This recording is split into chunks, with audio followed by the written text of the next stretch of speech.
In this episode, we're going to talk about a new set of products actually from Rode that allow you to take the wireless Go system and make a dual channel wireless microphone system out of it. I'm Curtis. And I'm Emma.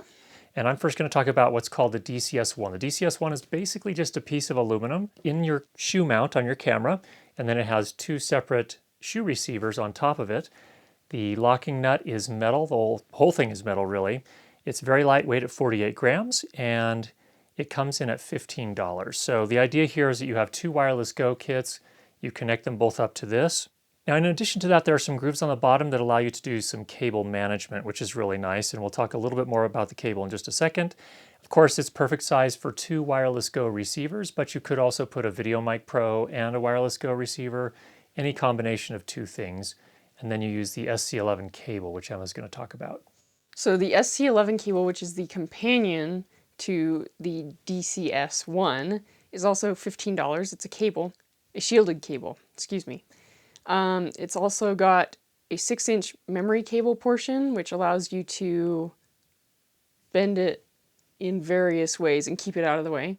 And the join of the two cables for each of the wireless Go channels actually fits in the cable management groove of the DCS-1.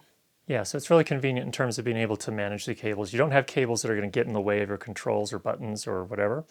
So that's really nice as well. Now, something that's very important here. So this is a very convenient solution as far as a two-channel wireless mic system.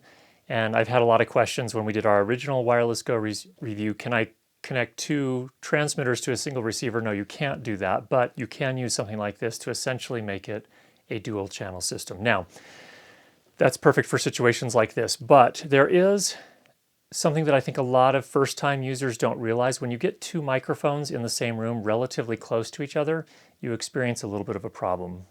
What is that problem? Microphone bleed. So some of your voice is coming into my channel, and when I'm talking, some of mine is coming into your channel. Exactly, and that can make some weird sounding stuff. So we'll go ahead and put a portion here where we have both of the microphones live.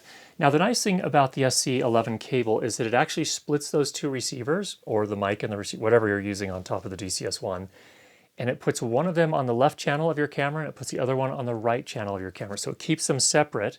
What that means is in post, you can do a mix where you can clean each of them up independent of each other. So if one person is talking, they're not quite as loud as the other.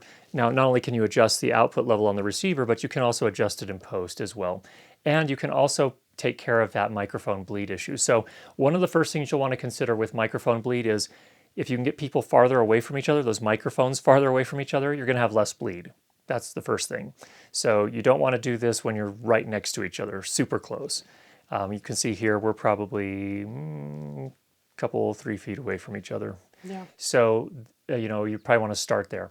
Now, also when you get into post, you can potentially cut out the portions of Emma's microphone when I'm talking and vice versa. When she's talking, cut out my microphone on two separate tracks, and that'll make a cleaner mix. If you're doing something really special like short film or something like that, where you really want a clean mix that sounds fantastic. So there's a look at the DCS-1 and the SC11 from Rode to make essentially the wireless Go system into a dual channel microphone system.